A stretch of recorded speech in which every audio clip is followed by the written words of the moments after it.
Thank you for joining us for The Drive Back, the movie podcast where we imitate our favorite thing to do on the way back from a movie, which is talk about it on the ride home. I'm Garrett, and as always, I'm joined by my good friend and co-host, Adrian. Hey there. And today we've got a Phone a Friend, which is, I think this is the second time we've done a Phone a Friend. Maybe it's the third. Yeah. But what is a Phone a Friend, Adrian? Phone a Friend is a way for us to watch movies that our friends want us to watch. With such a long backlog of films, this is a nice way for friends to recommend something. Although it does seem that we do have a now backlog of Phone a Friend films, which kind of defeats the purpose of shooting them in there. But yeah, so this is where friends give us suggestions. I believe one comes from your friend, Garrett. What was the name? This comes from Joey, who is a friend of the show. There you go, Joey. Thanks for giving us the movie to watch. But yeah, so then we kind of lets us shoe it in at a more current rate than if we just added it to the list of films that we have, because that just goes on forever. So this lets us kind of shoehorn those in and let us watch something fun and relate to our friends. That's absolutely right. And today we're going to be taking a look at Who Framed Roger Rabbit. So all of this and more coming up on The Drive Back.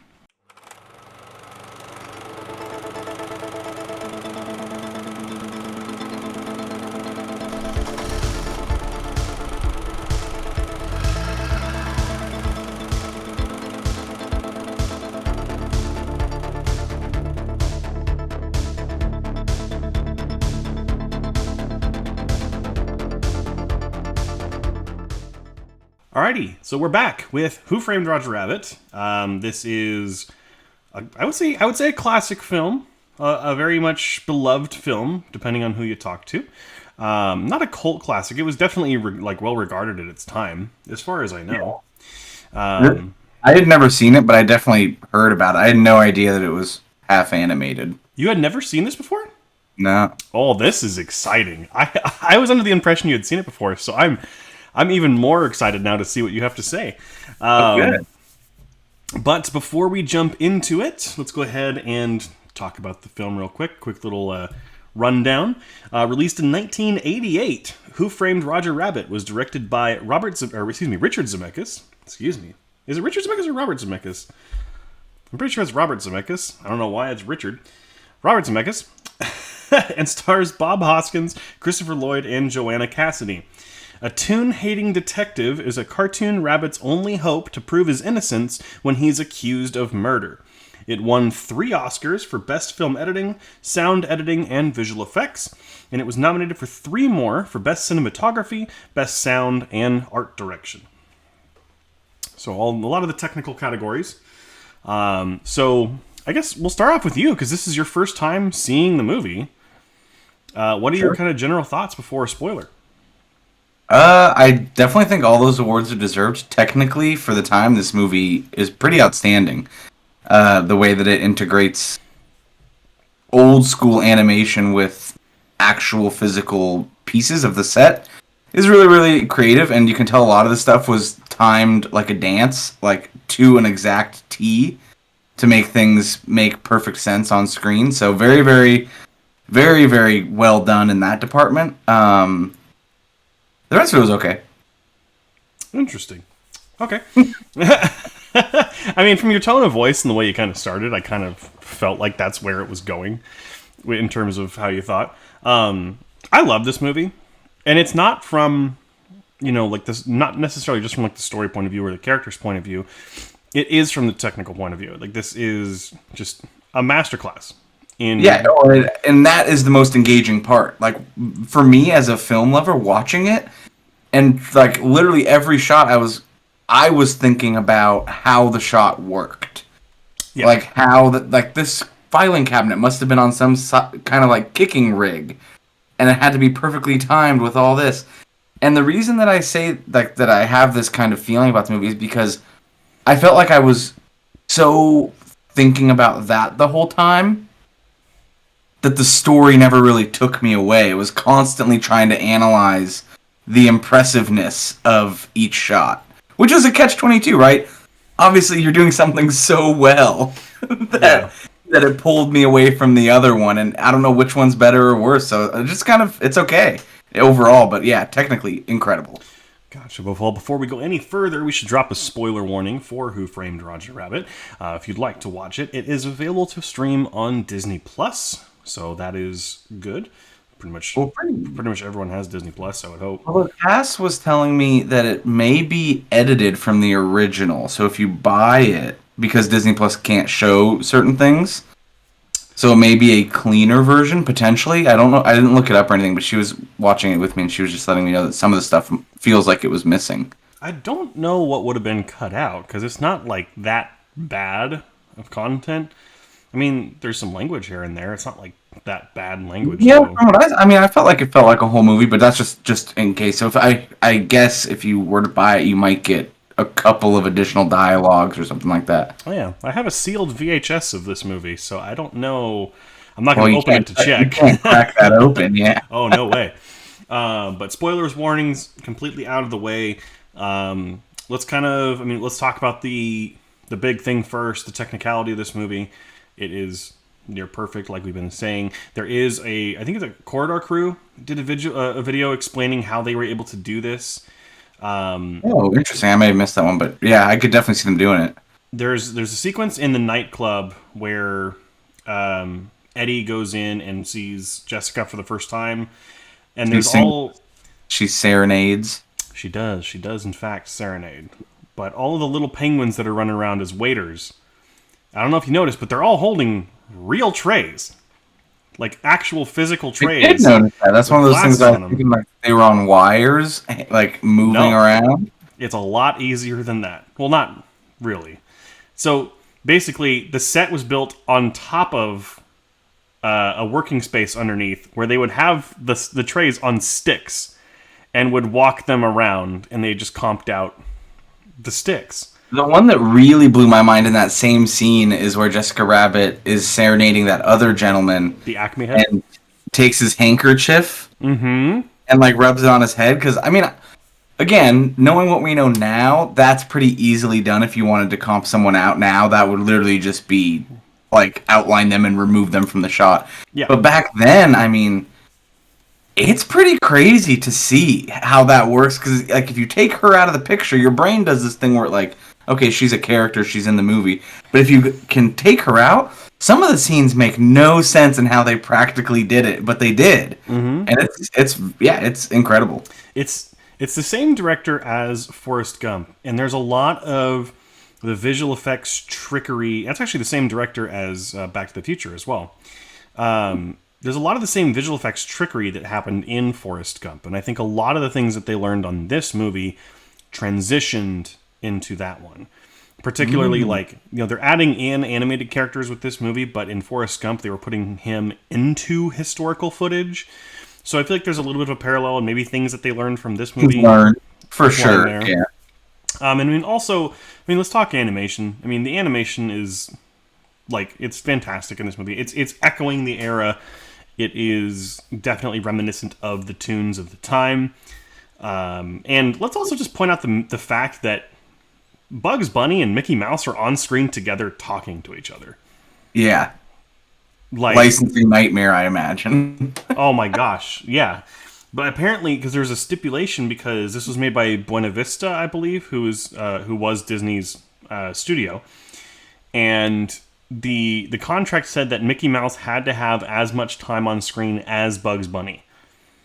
So that's why they just put them in a scene together, or two scenes together, because there's the ending as well. Yeah. But it's kind of just crazy that they were able to do that. And then the entire, nightclub sequence with Donald Duck and Daffy Duck was also great. Performing and dueling pianos, yeah. Oh, so much fun. The animation was really good. I think it's really funny that they played into when he's like, I got Dumbo on loan for a little bit. And I think that's funny because I also think it's true. Like they got the licensing for certain amounts of time and stuff like that. So I thought that all that play was really, really fun. The animation, I think, beckons me back to an era of the first Space Jam, where I think it's better when the tunes don't fit into the scene quite right.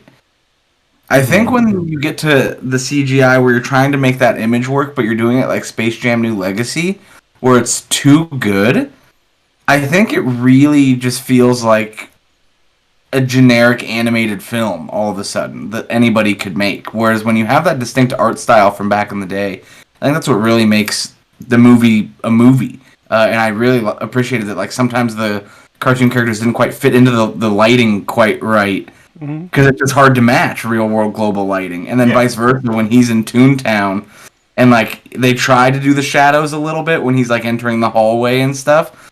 And I think that adds to the movie. I do not think it takes away at all. I think if it were too perfect, it would feel generic and just like and pumped out. I think it looks like it took time and effort when it's done this way. The cartoons of the time had those imperfections, so it makes sense that they would be in the movie. So, but let's go ahead. Let's talk cast here. Bob Hoskins as Eddie Valiant. I thought he was great. He did a good job for what he was given through the script and through the story. I had to double check this because I had heard this actually from Joey. I was talking to him about it a couple days ago. That I guess Robin Williams was actually originally supposed to be Eddie Valiant. And I don't think it would have been as good. No, I think having him doing it gave it that not overly famous charm that I think the movie needed. I think Robin Williams would have been too big of a star for the role. Yeah, and he's a little too, like, at least with Bob Hoskins, you got the more serious quality. And you wouldn't have gotten that from Robin. I think he would have played into being a toon human, kind of like he would have been silly and having all kinds of goofs and gags and stuff. Exactly. So, and one of the other things I always get this movie confused, or this movie confuses me, is that Bob Hoskins, for a long time, this is the only movie I had seen him in for a very long time. And so I just thought that was his voice. That he was like that, had that New York style accent. He's British. Wow, good on him. You can't tell. I will say I did think it's so funny how they tried to work in those famous like one-liners where even in the very beginning when he walks up and he goes, Toons. And it's like so dramatic. And then there's like a point later towards the end of the movie after the cab ride, I think, in Toon Town. Oh yeah, in Toon Town where he changes the road strip to run into the wall and he goes, Toons, it always gets them. And you're like, what are you? Like, are you in Bad Boys 3 or something? Like, why? He had so many quip one-liners. It was so funny. But like it's these are one of the things that I love about this movie is that it is kind of a loving. I don't want to say it's a parody. It's more of a tribute than anything to film noir, like those kind of detective shows or detective movies and stuff. You know, so that's really what it is. Yeah, and I loved it, and I liked even. I mean, I thought man, I'll tell you, when it first started, that scene is so chaotic that I had no concept for what this movie was about, so it started with that kitchen scene. I was like, this is a lot. I'm overstimulated. Like, what is going on? I was just trying to relax and watch the movie, and it was very high energy right out the gate. And then it slows down. Yeah. And I also think it's super fun, too, how they play into all the tropes of toon characters. Like, in the very beginning, when he doesn't produce stars, he produces, like, little birdies. And he's like, I can do stars! Like, and he hits himself on the head a bunch of times, like, trying to get stars to come out. Because it's like, oh, you think, like, that's a skill that toons have, is being able to produce the right, like, little swirly things. And it was just, I thought all that stuff was really fun. Also talk about the idea that basically toons are immortal. That's kind of talked about in the movie. Well, to a point. Which is going to bring me to my next point in the casting, which is Christopher Lloyd as Judge Doom. Yeah. Oh boy! So watching this now, like for you for the first time, you don't get the same like nostalgic kind of feeling that a lot of people get for Judge Doom. A lot of people think that Judge Doom is one of the scariest characters ever put on film because they had watched this movie as a kid. Okay. And the end, when he's revealed to be a toon, and he has the crazy eyes, and he's like, I killed your brother! People have nightmares still from when they were kids watching that, because it was just like, what the heck? You know, to be fair, this isn't really a kid's movie. And I would say a lot of kids should watch it. More teens, I would say. You know, teens and up. I think it had the same problem that Deadpool has currently, where parents think it's a cartoon, so they're like, "Oh, it's gonna be so fun," Yeah. and then it's like, "Oh no, like please, this is has some grown up content in it." Yeah, let's take the kids out for a second. Let's not let them, I watch this. found myself so real world terrified when he was being ran over by the steamroller. Because my brain just kept thinking about what would happen to a real human if that happened. And I was just like, oh, please don't make him pop. Like, please. I was like, that's going to be so bad. But then, like, when he's flattened and he gets up, it's creepy looking still. Like, like all the little, like, flimsiness. It's crazy. And then I like how he blows himself back up because he is a toon. Yeah, I mean, it's again, all the technical stuff. Like, the story overall felt pretty linear and pretty, like, classic noir film, like you're saying. So that, the story I found myself losing touch with a little bit here and there, just kind of like, I get it. That's cool. But again, what really keeps you into this movie is every scene. Anytime there's a scene change or a setting change, it is amazing to watch how they integrated everything. It's crazy. And it's weird to say, but like the chemistry between Eddie Valiant and Roger Rabbit is another big reason why you watch this movie and why it keeps your attention, because they're good. Absolutely.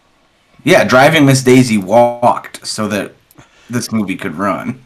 I think they came out the same year. Is that right? Which one first? Let's confirm which one walked so the other could run. Hold on, I gotta look this up now. Let's see. So this came out in 1988, and our good friend Driving Miss Daisy came out in 1989. So this walked so that Daisy could run. Well, there's something I never thought I'd hear out loud. This pioneered for Driving Miss Daisy. But yeah, I mean, like, so as far as kind of like critiques go, I think we've kind of voiced it already. It's all story to me. I just feel it's super flat. I definitely want to read the book that this is based off of. Oh. I think maybe it'll be a little bit more deep. I think it's more adult as well. I could be wrong. But I think the story, yeah. I mean, like, if you're not a fan of film noir movies or kind of like private eye type films of like the 30s and 40s, you're probably not going to click with this movie as much. But again, like, the stuff we talked about will keep you interested.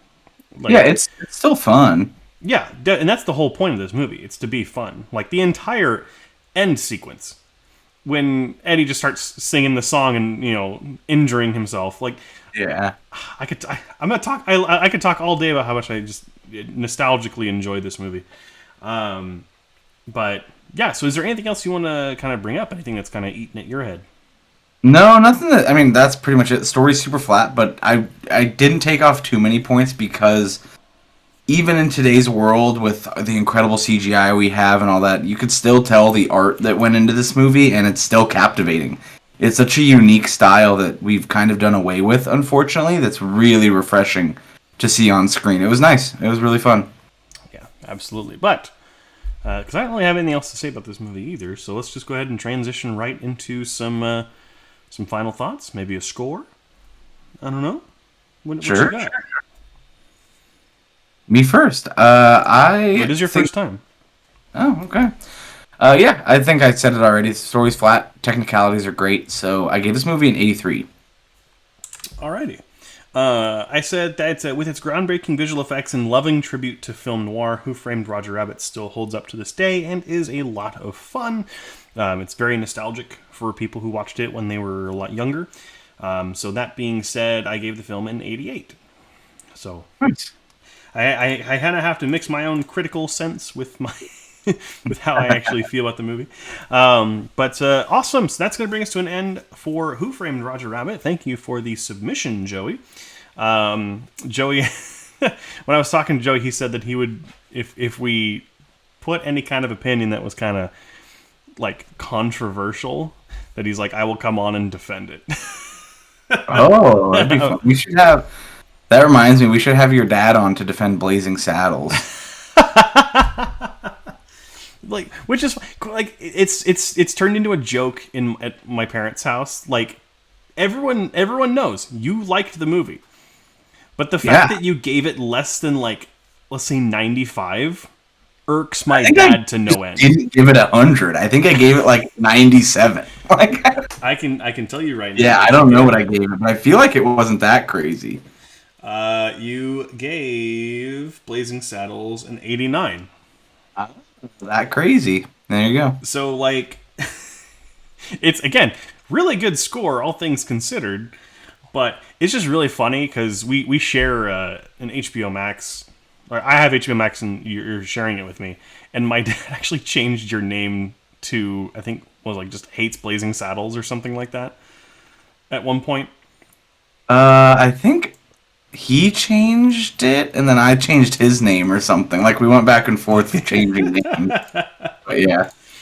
But and then apparently, maybe we should do like an on trial episode where we have to come on and defend our controversial opinions.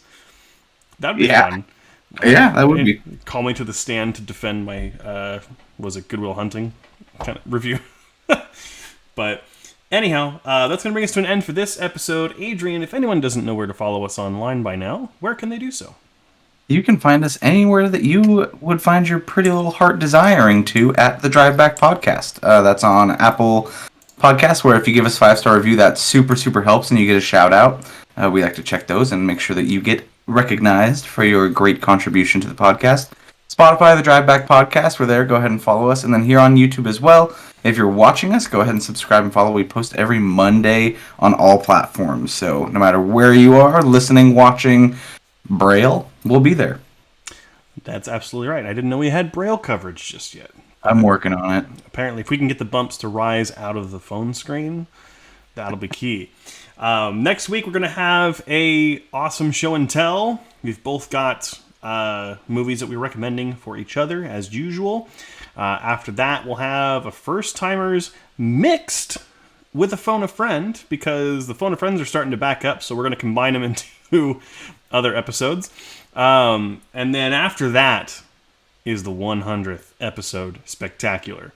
Dun, dun, dun. And you're going to want to make sure you follow us, favorite, download, subscribe, whatever you do, to make sure you get that episode, because that is going to be, it's going to be something special. I still can't believe it's happening. I am blown away by what Garrett was able to achieve. I mean, the people you reached out to, that it's going to be crazy. I don't know how it works either. Like, you know, you'll just have to watch or listen, because we're under embargo. We can't talk about it yet, but once we record it and then once it comes out, we'll be all clear, and it's going to be crazy. The legal shenanigans that will happen if we disclose what's going to happen will read the whole thing. I don't know what happens.